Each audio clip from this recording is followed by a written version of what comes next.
Atlanta continues to own the offensive glass here in the fourth quarter. Great board. Lost. You failed. Loser!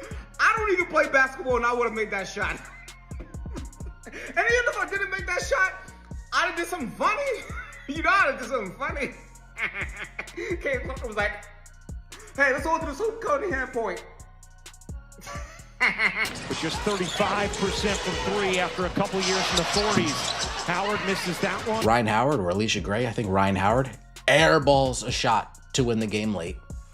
It lands in Angel Reese's lap, and collectively the whole world said, yeah, she ain't making that. Collectively, the whole world said, oh, Angel Reese has it? Oh, and it's a layup? Yeah, she's breaking that. And lo and behold, point blank range to win the game, we get a classic Angel Reese pray-up. And Angel Reese had every opportunity to become the hero of this matchup. Instead, she ended up being the ultimate punchline. That isn't an exaggeration. It's exactly what went down on the hardwood between the Indiana Fever and the Atlanta Dream. By the time the final buzzer echoed, Reese wasn't the one celebrating a win. Clark laughing at Angel Reese after she missed a wide-open layup for the win. Quarter. Great board, just could not convert it. Was pushed under the hoop just enough to not have a great angle to OT. She was frozen under the rim with her hands on her head while Caitlin Clark strolled past her, wearing a smirk on her way to another statement victory. If you want to see why this rivalry stays boiling hot, this game provides the perfect blueprint in 95 minutes of play. It's packed with so much drama that even casual fans were buzzing about it by the next morning. Reese, you had me laughing at you, girl. I told you, Angel Reese is a pure bum, the worst kind. Angel Reese is the type to steal the trash off your curb and try to see if she can go put it in her refrigerator. The girl can't make a layup to save her life. She missed like 7 layups in the first quarter. Meanwhile, me, the GOAT, Caitlin Clark, I'm putting on shows every single night. 26 points, 9 assists. Caitlin Clark and the Indiana Fever humiliate Angel Reese. Or maybe Angel Reese just humiliated herself. As the Indiana Fever go on to win 29 points, 9 assists. Am I looking like the... Let's look at the moment things actually turned physical, because this didn't start as a typical feud between two rivals who hate each other. It started with Reese getting absolutely torched on defense. Midway through the first, Clark pulled up from deep off the dribble with Reese draped all over her, contesting as tightly as humanly possible. The shot fell anyway, straight through the net.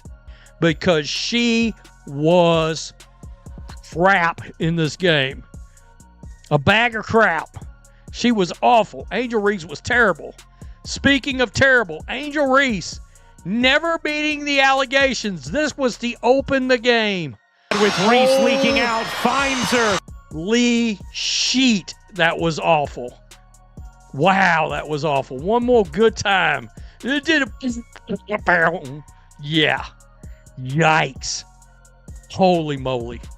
Holy... That is the specific type of moment that quietly destroys a defender's confidence, even if the crowd doesn't see it immediately.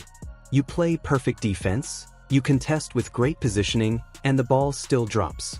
For a competitor like Reese, who prides herself on being a physical force, that has to burn a little bit on the inside. Clark laughing at Angel Reese for missing the game-winning layup. Helen Keller could have made the layup. It was the fucking second layup that she missed. She missed a wide open drive in the first quarter, and then she misses the game-winning layup. And then, of course, we have the halftime crew just glazing Angel Reese, making it seem like she's a better player than Kelsey Mitchell, making it seem like she's a better player than Caitlin Clark. And Angel Reese with the total brick of a three-pointer. No wonder why they left her wide open, misses the layup. And look of disappointment on both her coach and teammates' face when she missed the game-winning layup. At least Angel was honest at halftime with Holly. I was a little bit impressed by that, where she was like, hey, I am playing like shit right now. I really got to step it up. I will say she is good on defense. She's always good on defense. She's a rebound machine, but she shouldn't shoot the ball so much. This photo just like needs to be... A few possessions later, Ryan Howard's shot rimmed out, and both Reese and Clark went diving for the loose ball under the rim. That is when Reese, instead of just using her frame to box out like a standard rebound battle, shoved her forearm directly into Clark's neck to move her away. This wasn't a bump or accidental contact from two players jumping. It was a clear, deliberate strike to the neck. The kind of move that gets a flagrant in almost any game. It happened right in the paint, in full view of two referees, under bright lights with cameras catching every single frame. Howard misses that one, out of bounds, and it will be Indiana basketball. 4:10 to go in the first, and the Fever lead by 2. So let's go to Angel Reese clocking Caitlin Clark right in the throat hole. With just 35. Right here, you're going to watch. There she gets her in the neck, and there she gets her in the throat. Yeah. What are we doing? Neck, throat. Clark immediately looked toward the officials with her arms out, basically pleading for a whistle. Anyone watching the broadcast could see it was undeniable. She got hit in the throat fighting for a board, which is as textbook a foul as you'll see in basketball. Yet the refs just stood there. No whistle, no review, absolutely nothing. Reese got away with it, and she knew it, because she didn't even look back. She just turned around and kept playing like it was a routine rebound. Look at how she hit Caitlin in the neck. Look, watch this. First time, look, second time. Bro, like, what are we doing? And then the refs act like they didn't see it. Like, bro, the refs in Atlanta. The internet's reaction was instant, and it was not kind to Reese at all. Clips of that shove exploded across social media, racking up millions of views before the halftime show even started. Fans who usually stay neutral, the ones who claim they just want to watch good hoops, could not find any way to defend what they saw. One fan put it bluntly, Reese isn't a rebounder when she actually has to use technique. She's a player who just grabs and shoves. Another pointed out that because Clark had just scored over her, the shove looked like pure frustration boiling over. Whatever the reason, the pattern was on full display. Aggressive, physical, and barely legal. Caitlin Clark is ridiculous, man, and in my opinion, she's the MVP right now. I mean, this performance by her was just insane, and look at this three right away in Angel Reese's face. The switch on Reese will fire. Hey! It's really obvious that these two do not like. Here is the reality of that kind of mental warfare, though. It only pays off if it actually alters the final outcome of the game. And on this specific night, it did absolutely nothing in Reese's favor. She spent the rest of the first half fighting to find any semblance of an offensive flow, clanking shot after shot in the paint that she usually finishes without any trouble at all. By the time the dust settled on her shooting nightmare, she had started 0 for 6 and finished a dismal 5 for 16 from the floor overall. That is a genuinely brutal performance for a star who built her entire reputation on being efficient and dominant around the rim. She still fought hard for boards and finished with 14 rebounds and 6 assists, so she didn't vanish from the box score entirely, but the aggression that fueled that neck shove didn't translate into actual buckets. Meanwhile, Clark, totally unbothered by the noise, just kept doing exactly what she came there to do. On a fast break. She sucks from 3. Boom, whoa. Angel Reese on a layup. Can't score it. She stinks. Look at all these layups missed. The girl is awful. The girl is garbage. Here she comes. I'm going full court. Hey, boom. Get that out of here. She sucks. Here comes Angel Reese coming down the lane again. Uh-oh, spinning and missing another layup. It's missing another layup. Here we go. She's looking for fouls. Here we go, down low. Uh-oh, I'm spinning. I'm missing another layup. The girl is horrible. The girl is terrible at the game. Here we come, coming down the lane. Here we go. I lost it out of bounds. Down low again, another layup opportunity, and she missed it. She's terrible. Here we go for 3. Clank. Here we go. Game on the line. Uh-oh, I can win it. Smoke the layup. Then Naz Hillman follows up and smokes the layup. I mean, you starting to rub off on the other people. Fast forward to the final minutes of the fourth, and this game had turned into a total war of attrition down the stretch. Alisha Gray was putting together the game of her life for Atlanta, eventually dropping a career-high 32 points. The Dream refused to quit, clawing their way back every single time Indiana looked ready to pull away and put the game out of reach. With the score knotted at 81 and the clock ticking toward 0, Rhyne Howard launched a deep three-point attempt that hit the front iron.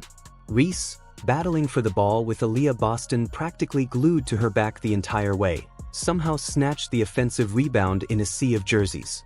This was the moment Reese had waited for. This was the exact kind of play her physicality was designed to create all night long. All she had to do was put it back in clean. 5 seconds. Howard launches. Missed it badly. Reese the putback. Won't go. Hillman. No. And we have. With Boston contesting every inch and almost zero room to breathe, Reese put up a layup attempt that didn't even graze the front of the rim. It clattered off short with only 3 seconds remaining on the clock.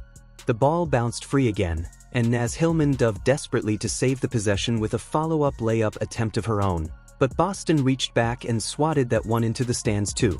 2 point-blank looks right at the cup with a golden opportunity to send Indiana home with a heartbreaking loss. And Atlanta failed to convert either one of them. All that physical energy Reese spent shoving her way to good positioning meant nothing when the game was on the line and she couldn't finish the play right in front of her. Did y'all see that game? That was the greatest thing I've ever seen in my entire life. Oh, and it couldn't have happened to a nicer individual. Angel Reese, probably the most despised person in the history of all sports, couldn't get a layup in. She tried the first time, couldn't get it. She tried the second time, couldn't get it. Even her teammates was like, come on, man. The third time at that point, the Indiana Fever just backed off. They're like, nah, come on, girl. I mean, we feel bad. Go ahead. She's like, I'm Jordan. No, I'm not. Meanwhile, mother freaking Kate Clark was laughing at her. She was like, the camera caught it. They even had to do a double take. She did the moonwalk. She was like, beat it. This is the specific part of the night that immediately went viral across every social platform. As Reese stood under the basket in total disbelief, surrounded by teammates trying to console her after the missed chance, the broadcast cut to Clark walking back toward the Fever bench. She was smiling. And it wasn't just a small polite grin, it was an actual laugh, clearly amused by the sequence of chaos that had just unfolded right in front of her eyes. Maybe it was just relief after a long stretch of tense, physical basketball. However, things were about to get even crazier for Indiana because the game was far from over. Regulation ended in a deadlock, sending the game into overtime with both rosters running on nothing but pure emotion and late-night adrenaline. Free throws here for Rhyne Howard is going to resuscitate this game for Atlanta, but Indiana will immediately challenge it. Let's see. Oh, I don't see anything. With roughly 10 seconds left in the overtime period and Indiana holding onto a tiny lead, the officials whistled a foul on Clark that sent Rhyne Howard to the stripe for 3 shots. Indiana immediately challenged the call, and even the TV announcers said live on air that they expected the call to be overturned once the refs saw the replay.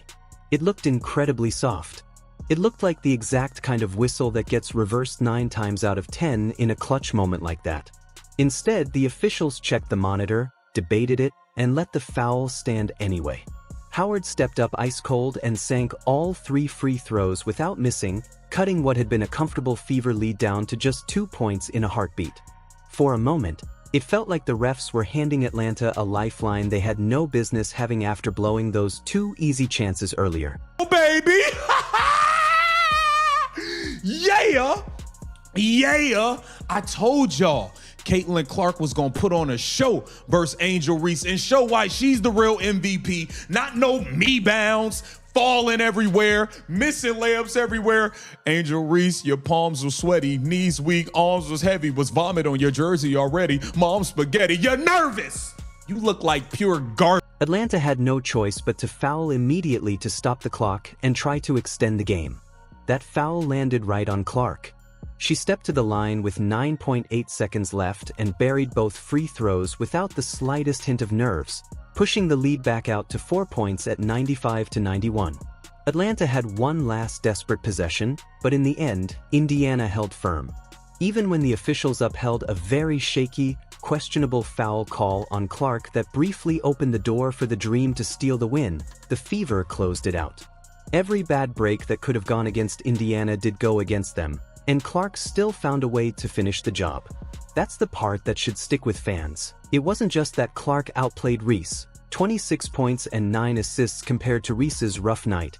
It's that Indiana survived a hostile whistle and won anyway. Open layup on a fast break is by far one of the most embarrassing things you can do in the sport of basketball. Whether you're in elementary school, middle school, high school, college, professional, WNBA, NBA, it doesn't matter. It's just a terrible look regardless. And then missing a game-winning layup as a big, I'm sorry, you just can't defend some of these things. And I always have Angel Reese's back, but we gotta do better. Yeah, she finished the game with 15 points, 14 boards, and 6 assists. That's an amazing game. But then you look at her splits, she shot 31% from the field. She shot 5 for 16 from the field.